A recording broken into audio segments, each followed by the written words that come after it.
प्रिय दर्शकों, आपका अपने YouTube चैनल MSGIL इंफोटेनमेंट में स्वागत है। आज हम आपको बताएंगे सिख इतिहास के 5 सबसे महत्वपूर्ण घोड़े कौन से थे। पहला, गुरु गोबिंद सिंह जी का प्रसिद्ध नीले रंग का घोड़ा। वास्तव में गुरु साहिब को कभी कभी नीले घोड़े वाला या नीले घोड़े वाला के रूप में जाना जाता है और कई लोकगीतों और वर में नीले घोड़े थे सवार या नीले घोड़े के सवार के कारनामों को गाया जाता है। अपने दादा गुरु हरगोबिंद साहिब की तरह गुरु गोबिंद सिंह ने अपने सिखों को आने वाले अशांत समय के लिए तैयार रहने के लिए हथियार और घोड़ों की पेशकश करने का निर्देश दिया। इसकी प्रत्याशा में गुरु गोबिंद सिंह ने अपने मामा भाई कृपाल चंद के मार्गदर्शन में कम उम्र से ही घुड़सवारी की कला सीखी। आज भी ब्लू रोहन नामक घोड़े की नस्ल अभी भी मौजूद है, लेकिन गुरु गोबिंद सिंह जी के दुर्लभ घोड़े का नीला रंग नहीं है। एक घटना ये भी है जब गुरु जी का घोड़ा तंबाकू के खेत में प्रवेश करने से पहले रुक गया था। दूसरा घोड़ा भाई बिधि चंद को लाहौर किले से बचाया गया। वे गुरु अर्जन के साथ लाहौर की यात्रा पर जाने वाले 5 सिखों में से एक थे, जहां 1606 में वे शहीद हो गए थे। गुरु हरगोबिंद साहिब जी ने उन्हें अपने द्वारा गठित सशस्त्र बलों के कमांडरों में से एक चुना और उन्होंने शाही सैनिकों के साथ युद्ध में एक सैनिक के रूप में वीरता के महान कारनामे दिखाए। हालांकि उनका सबसे प्रसिद्ध कारनामा लाहौर के गवर्नर के अस्तबल से 2 घोड़ों दिलबाग और गुलबाग की बरामदगी थी। घोड़े एक सिख के थे जो उन्हें गुरु हरगोबिंद के लिए भेंट के रूप में काबुल से ला रहा था, लेकिन रास्ते में मुगल क्षत्रप ने उन्हें जब्त कर लिया। पहला घोड़ा बिधि चंद ने घास बेचने वाले के वेश में और दूसरा एक ज्योतिषी के वेश में बरामद किया। तीसरा घोड़ा भाई गुरदास जी का है।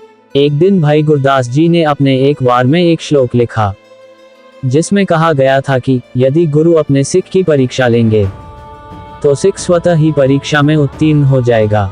छठे गुरु हरगोबिंद साहिब जी इस विचार से बहुत खुश नहीं हुए और उन्होंने भाई गुरदास जी की परीक्षा लेने का फैसला किया। गुरु जी ने भाई गुरदास को सोने के सिक्कों से भरा एक थैला दिया और उन्हें घोड़े खरीदने के लिए काबुल भेजा। सुरक्षित पहुंचने पर उन्होंने सौदा पूरा किया। फिर भाई जी ने 2 अफगानों को पैसे लेने के लिए अपने तंबू में आने को कहा। भाई गुरदास जी पहले तंबू में गए और जब उन्होंने सिक्कों से भरा थैला चेक किया तो उन्हें निराशा हुई कि वह कंकड़ों से भरा हुआ था। उस समय वह अपने अपमान का सामना करने में पूरी तरह असमर्थ थे, इसलिए उन्होंने तंबू के पीछे से भागना शुरू कर दिया। तंबू के सामने सेवक प्रतीक्षा कर रहे थे। अंततः वे तंबू में प्रवेश कर गए और सोने के सिक्कों से भरा एक थैला देखा, लेकिन भाई गुरदास जी नहीं थे।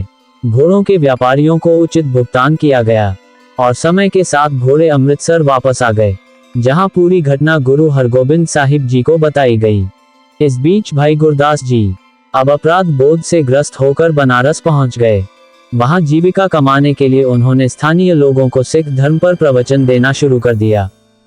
उन्हें गुरु साहिब जी से घर लौटने का संदेश मिला, लेकिन फिर भी उनका दिल दुखी और बहुत पश्चातापी था। उन्होंने उस श्लोक को फिर से लिखने का फैसला किया जिसने गुरु साहिब जी को नाराज किया था। इस बार उन्होंने घोषणा की कि कोई भी सिख अपने आप गुरु की परीक्षा में कभी पास नहीं हो सकता जब तक कि उसके पास पहले गुरु का आशीर्वाद न हो। चौथा घोड़ा महाराजा रणजीत सिंह का घोड़ा। महाराजा रणजीत सिंह ने 1799 में लाहौर किले पर विजय प्राप्त करने के बाद पंजाब के महाराजा बनने के बाद घोड़ों को बहुत महत्व दिया। महाराजा रणजीत सिंह ने लाहौर के पूरे दीवार वाले शहर को 2 दिनों तक साफ करवाया क्योंकि उनका घोड़ा वहां से होकर गुजरने वाला था। लाहौर किले में एक सैन्य बैरक को ब्रिटिश सेना ने घोड़ों के अस्तबल से बैरक में बदल दिया था। महाराजा रणजीत सिंह ने वहां 1000 बेहतरीन घोड़े रखे थे और जब अस्तबल भर गया तो उन्होंने हजूरी बाग में एक और बड़ा अस्तबल बनवाया। सबसे खास घोड़ा वह है जिसकी कीमत 60 लाख रुपए थी और आज के मानकों के हिसाब से इसकी कीमत 12 अरब रुपए होगी। पांचवा भाई तारा सिंह वान का घोड़ा। पंजाब के वान गांव के भाई तारा सिंह वान घोड़ों की बहुत देखभाल करने के लिए जाने जाते थे और अक्सर घायल घोड़ों का इलाज करते थे। उनका खुद का घोड़ा भी सभी से श्रेष्ठ नस्ल का माना जाता है। हमें सुनने के लिए अपना बहुमूल्य समय निकालने के लिए आप सभी का धन्यवाद।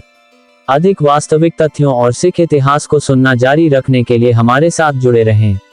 वाहेगुरु जी दा खालसा, श्री वाहेगुरु जी दी फतेह।